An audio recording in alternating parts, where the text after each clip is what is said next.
All right, welcome back to another Leadership Talks session.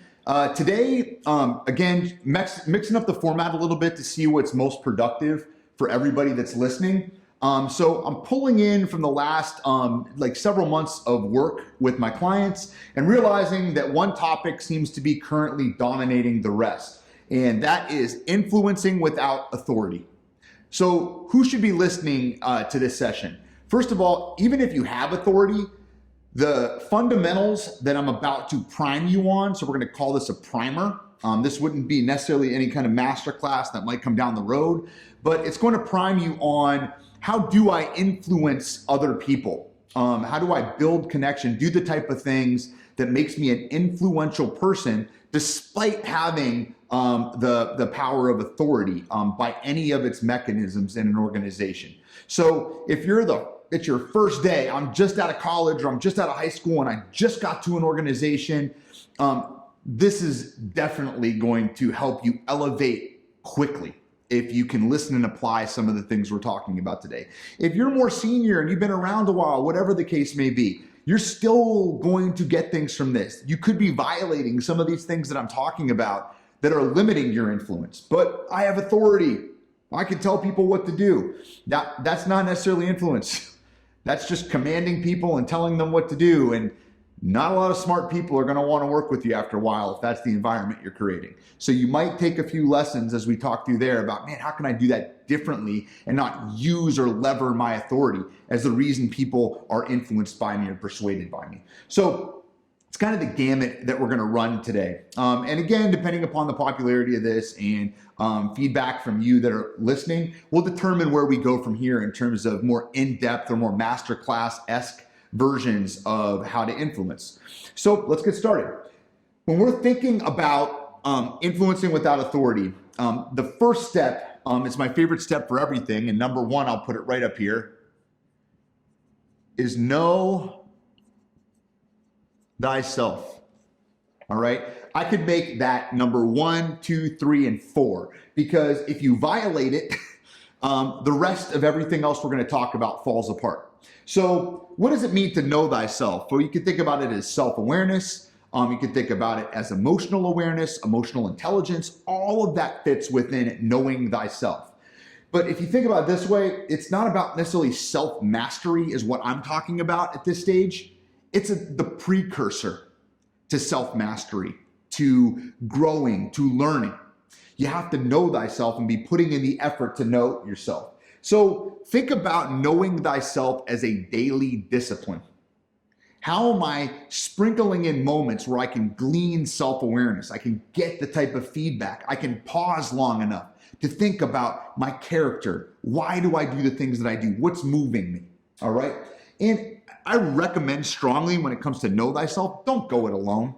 Whether it's using assessments, behavioral assessments, emotional intelligence assessments, getting some form of coach or outside feedback, all of that is very, very productive to get a much more 360 vision of what's going on with me. Why do I do what I do? And talking about it is also helpful. If I don't know myself, and I'm going to take a page from Daniel Goleman here, the basically godfather of emotional intelligence, I want to talk about 4 key areas that you need to collect to advance in our conversation about influencing others. So if I'm building inside out here, the first circle is self-awareness. There's our first circle. So that's the prerequisite to getting even further out in emotional intelligence. If you don't even know who you are, where your gaps are, you're not even thinking about that, you're already at a major disadvantage when it comes to influencing other people. Why is that, BJ? Well, odds are very good if you're not connected to your needs and drives and why you're doing things. It's going to be more base. You're going to have an agenda. You're going to be ego-driven. You're going to be trying to get things from other people. You're trying to meet the type of near-term selfish needs and interactions with people, instead of thinking beyond self. Okay, this is me, this is my strengths and my weaknesses, things I'm getting better at, things I'm good at, my emotional state, etc. All right, now I'm going to interact with somebody. So that's self-awareness. And I kind of give you a preview to the next one, which is self-management. Self-management. If I do not have self-awareness, Self-management's irrelevant to me. It's everyone else's fault this place is terrible. Man, if they would get better and they would get better and they would get better, boy, things would be better around here if more people were like me. That's called not self-awareness. Self-awareness means, all right, there's some ways that I operate and things I need from the world. What might I adjust as I interact with other people? What might I dial down in my personality when I'm interacting? What about in a certain environment or relationship, what should I dial up a little more? Like, let's say that I'm really, really soft-spoken, but someone needs to lead. I need to vocally lead somewhere. Maybe that's my self-management. I dial that up. Self-awareness, self-management as a function of know thyself. The next two, again, we're talking about influencing. The next one up is social awareness. Social awareness, which means now talking about self, that's me. Now I'm getting to the outside. Social awareness is how I'm interacting and engaging in the different environments, complex environments I'm involved in. So think about when I walk into an office, all right? There's people sitting here, there's people sitting there, they're all over the place, different conversations happening, different power structures, different roles. How well do you understand the makeup of the environment that you're interacting in? How aware are you of all the characters around you, why they're there, what they're rolling, what's going on?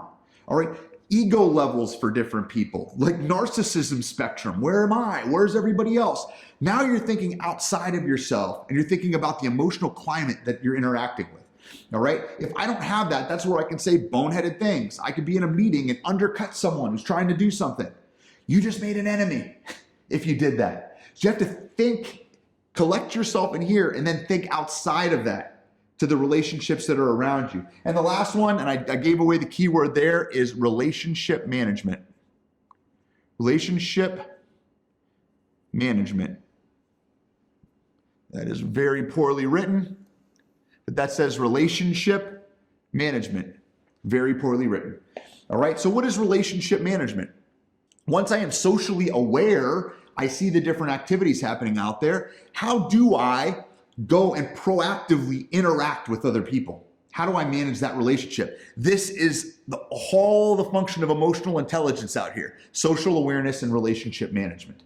How well do I collect myself and then interact at these outer reaches? So step one in the process of influencing without authority or earning that influence is to know thyself. Where am I in this spectrum? Am I all the way out in relationship management, really being proactive out there? Or am I starting right here? You know what? I've never really thought about how self-aware I am. I've never had coaching before on that. In my life, I haven't taken feedback very well. All right, we're right here. Maybe you have this, but you haven't turned the corner yet. Coaching could work here for you if you're thinking about how do I better know myself? That's what can happen. And then out here, this is work. This is the money rounds out here. Well, how do you influence other people? You have to be able to be prepped to influence other people. All right, so we're going to clear this off and we're going to move to the next one. Derek told me to erase often and write big. So that's what I'm going to do. All right. Number 2 is know thy aim. Number 2, know thy aim. All right, so in this one, this is pretty simple. Do you know what you want out of life? Do you know what you want out of your career? Do you know what you want out of the next year, the next quarter, the next month, the next week, the next day, the next hour? How well have you defined what your aim is? All right, so if you think about, we have current state. Current state's right here. Here's where I'm at. Very rarely are people like, well, if I could just keep the current state, that's good. If things just stayed the same, that'd be great. All right, that's more of a fixed mindset, and it's kind of the antithesis of what we're trying to accomplish. What you're probably thinking about is, hey, you know what would be better? Here, desired state. All right, current state, desired state. Know thy aim. All right, once you've set the aim and you've clarified what this desired state is, in as much detail as you can, if you can get down to the day, even better. Like, what kind of things would someone like me need to do today to start moving my way up this ladder or up this mountain to the desired state that I want. All right, getting a good handle of that after you know yourself helps you, it's easier to interact and know, where is my value? Where do I deliver value to get to my aim? That's value in relationships, value to other people. It's in this transaction that's going to get you to the desired state. Very few people that I interact with or work with are going to do anything on their own. I don't need anybody to do anything. You're going to need somebody to spend some money. Somebody's going to pay for something. There has to be some service or product delivered to get something. All right. Influence. All right. If you don't need to influence anybody to get what you want, I don't even know why you're listening to this. So you need to be thinking about, what is my aim and where do I need to deliver value to get there? Number 2 is know thy aim. To influence without authority. All right, let's move on to number 3. This one's going to be not so popular. All right, number 3 is expect nothing, need nothing. Expect nothing, need nothing. All right, stay with me, okay? So if I know myself, and I know where I'm aimed. All right, I wake up, I know what I want at different levels of my life. I know what I want for myself, my reason for existence. I know what I want in my nearest relationships. I know what I want in my career. I have like a clear definition. And by the way, I'm not saying that's fixed. That can change over time as well. But when I wake up, I need to be motivated outside of my body to make decisions. It's critical I understand that. Expect nothing, need nothing. Wait, I expect to get my aim. I expect to know myself. What we're talking about here is that realm of relationship management. When I interact with other people, what do they need to do to deserve my attention, to deserve my love? Am I prepped to really listen to someone when I interact with them? So if I'm in a relationship that's conditional love, if you've ever been in these, you do something for me, then I'll do something for you. If I know you're going to pay me money at the end of this meeting, I will listen to you. If I know you're a decision maker, then I'll listen to you. But if you're not, I'm going to commoditize you. And I'm not going to listen as hard because you can't advance me where I want to go. Have you ever been on the other side of one of those conversations? How'd that go? You probably didn't leave, that person who was in front of you probably didn't leave with much more influencing power over you, did they? No, you can tell they didn't love being there. They didn't love you. And I am going to use the word love. I'm not going to use the word like. I'm not even going to use the word respect in this case. I'm talking about loving someone else. All right? So loving unconditionally. I sit down. I'm in this meeting because you're a human and I'm a human. You deserve attention because I'm here. I'm not going to be looking at my phone the whole time. I'm looking at my computer. I'm going to pay attention to you. And you know what you need to give me back to deserve that? Nothing. I don't need you to do anything. I came here because I wanted to come here. I came here because this is where I'm at right now. I can't be anywhere else, and I'm going to bring my whole self to this conversation. Whoever you are, all right? And if you don't find yourself in situations where you get to do that, I would reconsider like why you're even there. You're not going to be delivering value if you don't want anything from this, and if you don't want to interact with those people. So expect nothing and need nothing. And in addition, when you give without expecting a return, you give things away, more is going to come to you. If you deliver value in that conversation, and by value, that could be just actually listening to someone.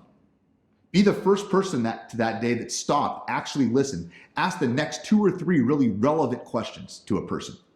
Maybe the first time all day, all week for that individual. Is that valuable? I would say yes, probably valuable than much that they're going to accomplish in their relationships. And I think this is all about really listening. If I'm not on my agenda at that point and I'm not needing them to say something, make sure that they say this. I'm present, all right, which is key for influencing. And think about like your best friends or your best relationships. What exists there? Probably this is what exists there if you can get there. Big stretch. Next one, number 4, fear training. One of my favorites and least favorites. Well, BJ, what is fear training? You can read about this. Stephen Kotler writes about this in the book, The Art of Impossible, but it's something that comes up over and over again and something that I try to talk about even when I'm doing my coaching is fear training. What does fear training mean? It means how often do you get yourself into a fear state? A state where it's like your stomach might drop, or you might be embarrassed, or you might be humiliated because you don't know something. All right, that is a physical state your body can get into when you're at high stakes rounds of influencing other people. When you're at the heavy duty round of maybe winning a relationship, or you're connecting with somebody that's going to be really important in your life. If it's not meaningful, there won't be any real fear. But if you're thinking about some of these desired goals you have and earning influence, there's going to be scary moments where you have to take a stand. You have to speak up in a meeting. You have to say something.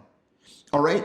And if you're in advance training yourself in fear, it's easier to do that. Well, BJ, what do you want me to do? Like stand on the edge of a cliff and look off? Like jump out of an airplane? No, not necessarily. You could, but not necessarily. Think about this. Take a dance class if you don't dance. Audition for a play if you don't like acting. Sing in front of a group of people. Practice singing a song in front of a group of people if that's not something that's in your character. Go to a martial arts class, a jiu-jitsu class, a boxing class for the first time. Anything that gets you out of that comfort zone into the learning or challenge zone. And for fear training, I know they talk about like that 4% challenge zone, which is pretty popular, where like getting that 4% challenge, you don't want to be in your comfort zone. I would say when it comes to fear training, go off the deep end. Move yourself past the 4%, because what we're doing here is getting ourselves to that fear state to be observant, to know thyself. All right, I'm kind of freaking out right now. All right, this is happening, but do it when awake. Be awake for that moment while it's happening. That's fear training. And you could do this, and I've talked about doing this, and I do it when it comes to just different deals, different relationships that I'm managing, where it's like, all right, let's go through all the worst case scenarios that could possibly happen. All right, I think of the worst case scenario, and then I just live in it. I pretend like it actually happened. I think about how I would react to that. I think about all the different impact that'll have on me, and I absorb it, and I sit in it. Sometimes that can happen in minutes. I'll be like, all right, that can happen. All right, am I ready for it? They say that, I do it. All right, okay, what's the next worst thing? And you keep going until you're out of the fear state. I've tackled it. What else would I fear hearing at the other end of this conversation or this interaction? What else? What are the rejection, humiliation, threat? Like what else could possibly happen that I didn't think about? That's kind of the more practical angle for fear training. All right. But if you don't do this, that's an angle or attack vector on you when it comes to influencing other people, when you're getting side cut. All right. So fear training is number 4. Number 5, be Robin, not Batman. Be Robin, not Batman. All right. What do I mean by that? No one needs you to be their hero. No one wants a hero. Everyone wants to be the hero. We did some work with a group at Advisa called StoryBrand. They did an amazing job for us. One of the key takeaways about the StoryBrand process was kind of this fact, that people want others around them that are lifting them to their goals. So if it goes back, expect nothing, need nothing. All right, what am I hearing? Where's this person going? Have I cleared myself out to really hear where they're going? Then it's taking on Robin.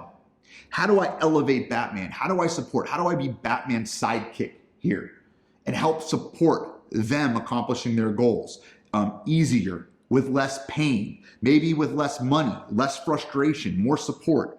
What is it that Batman needs to conquer whoever the villain is, or conquer whatever obstacle is in Batman's way? All right. So everybody wants a sidekick. So whenever you're going in, and the people that I would really push this to the forefront, anybody that's putting together a pitch deck, or anyone that's putting a lot of time and energy into, before you've done any real discovery or listening, all right, we're going to show them our stuff. We're going to show them how cool and flashy we are. Then they'll see that they're just by looking at it, look how much better we are to do X, Y, and Z with us as an organization. And in that case, could that work? Could it not work? It all depends on who you're interacting with.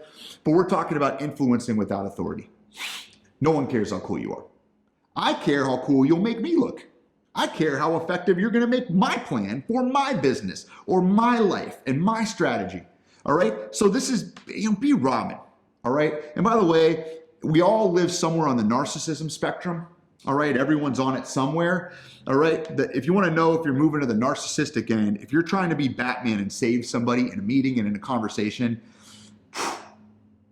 that's a good pause moment to take a step back and be like, all right, I got to don the Robin gear. You don't necessarily have to wear the tights unless you want to wear the tights. I mean, I got this weird mustache.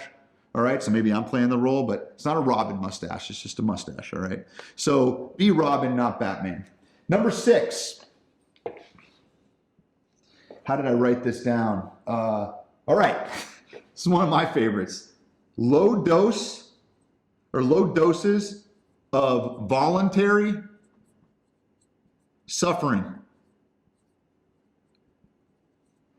Low doses of voluntary suffering. All right, so BJ already talked about fear training. Yeah, fear training is one thing. That's kind of an emotional state. I'm talking about actual like voluntary suffering, putting yourself out there in a place where I am ready to make sacrifices to get other people's needs met. This fear is a moment. You're not in a fear state for very long periods of time, but in different relationships, it's going to involve some work. It's going to involve suffering. And by suffering, what I mean by voluntary suffering is doing things that I wouldn't necessarily want to do for the good of someone else, for the good of the other in a situation. And this can show up in a variety of formats. It's hard to suffer on behalf of another person or for someone else or going that extra mile when you haven't practiced it. Because if you think about what voluntary suffering really is, it's not fun. It costs you energy. It can be painful. It could be exhausting. And think about low doses over long periods of time. All right, if I'm able to do that, and I coach and develop a lot of salespeople, like how many times can you live in an initiate bucket where you're sending a bunch of emails, LinkedIn outreaches, cold calls, going to networking events, if you're someone who drives around and knocks on doors, literally your whole job for a lot of the time is just low or even sometimes high doses of suffering, sometimes voluntary. All right? Who ends up winning at that game? The people that can think and breathe and live above this. I am not this suffering. All right? I'm stronger than this. I'm bigger than this. I'm building something. All the meanwhile, everything around you in that low stakes moment is telling you, no one else would do this. This is dumb. This is not going to turn into anything. These relationships aren't even going to happen. All you're doing is just hurting yourself for no reason. You look ridiculous. It should be humiliating. Who wants to sign up for humiliation? Not a lot of people. So how do I program in low doses? And by this, think about how you can test your limits. And once again, this isn't just mentally or business-wise. Like the body can move the mind better than the mind can move the body. What type of environments do you put yourself into? Extreme cold, cold bath, cold shower, extreme heat, sauna, exercise, working out, running, like doing the type of things where you're really pushing yourself past a comfort zone, doing different challenges in that regard. And even going out and asking people things. So that can also fall into fear training, but think about that low doses of voluntary suffering, because think about it. If you do something like that in the morning, something where it's extremely hard and it requires you to kind of cross that threshold into some discomfort, how much easier is the rest of your day? Just think about a day. Don't think about the big picture. Just the rest of your day. If you take an ice cold shower for 2 minutes in the morning, what else are you going to do that's going to make your body struggle that much all day long? Probably nothing. That was the hardest part of your day. And guess what? It's 7 o'clock. It's 8 o'clock. It's whenever. And it's over. It's over. And guess what? You have proven to your brain and to your body, yeah, I can do that. Yeah, I can do that. Yeah, I can do that. Yeah, I can do that. So install voluntary suffering, all right? And you're going to be that further along to influence without authority, because I'll tell you what, it's going to take some suffering to influence people in authority if you're brand new. It's going to take, you might get punished as you're failing down this list. Have you practiced that? What that might feel like to take a down step in your career as part of the process, or to not be invited back to something, all right? So let's go to the 7th one. This is my last one for today. And again, this is a primer. This is just a primer, all right? Know that there is an even bigger picture. All right, so stay with me here. And any given individual relationship, when I say influencing, you're thinking about influencing other people. You might be thinking about the next high stakes meeting that you have set up. All right, I gotta get ready. What am I doing? I'm going through all this stuff. Odds are really good you're gonna wake up tomorrow. Odds are really good whether that meeting or that interaction goes terrible or it goes great. You're gonna wake up tomorrow. You're gonna probably go sleep in the same bed tonight. All right? There is a much bigger picture that you're involved in. Even if you go down to the bigger picture of your life, but we could really expand the bounds of the fact that there's a bigger picture going on. So it's not the next deal. You're not the next deal. You're not the next quarter. You're not the next year. You're not a number. And I think you have to remember throughout all this, you are made for more than just trying to manufacture money and put it in a bank account. All right? Time for money, energy for money, your lifeblood for money. If that's who you are, get ready to ride a roller coaster, because there's going to be times when you're crushing it, and I've been there, and there's going to be times when you're not, and I've been there. All right? I have the benefit of being extraordinarily average. All right? Average size, about 5'10" right here. Came from a middle-class family, just average there. Average athleticism, average intelligence. Trust me, they've assessed me to kingdom come. All right? I've been average. All right? But one thing that's driven me through a lot of this just personally in my life as I'm working to learn how to influence others, I take my own medicine every day, and those that know me closest know this to be true. But the one thing I think that I end up of all these things that could be the most important, I'd say almost tied with know thyself, is the fact that I matter. I matter. Like, I exist for a reason. I'm here on purpose. And it's not about the company I work for, the business card that I have, the city that I live in, none of that stuff. I just do. And for those that are real practical and tangible listening to this, like, here's that hooey. Try it on. Try it on and see how that goes. Because the opposite end of it, being nihilistic, is going to lead you nowhere. Then it makes you a user. I'm going to use other people to get where I want because nothing matters. Because it doesn't matter what I do as long as I get ahead. That is, you've crushed everything we've talked about today.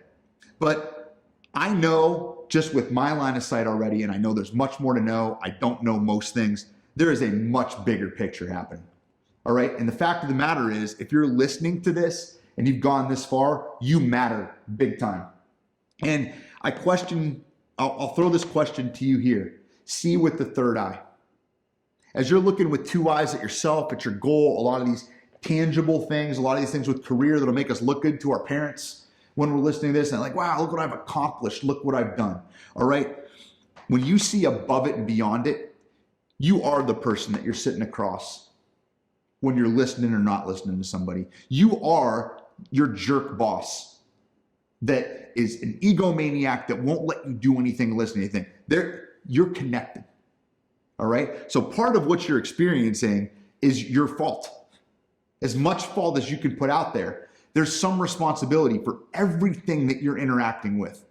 All right. And for some of you listening to this, that might be hard to grasp. Look, I know a lot of things that aren't my fault, and I can see a lot of tragedies. Just hang on to that with some challenge and some tension and think about that. And think about if more of us went out there living in a world where other people actually matter. How we drove, who we cut off or didn't cut off. How we treat people we might never ever see again or could do nothing for us. Try it on and see how it goes. See how, even back to here, see how much influence you gain when you just let go of the fact that you're like, oh, it's conditional. If I don't do this, then I don't get that. Just let it go. I've battled with this a lot in my life.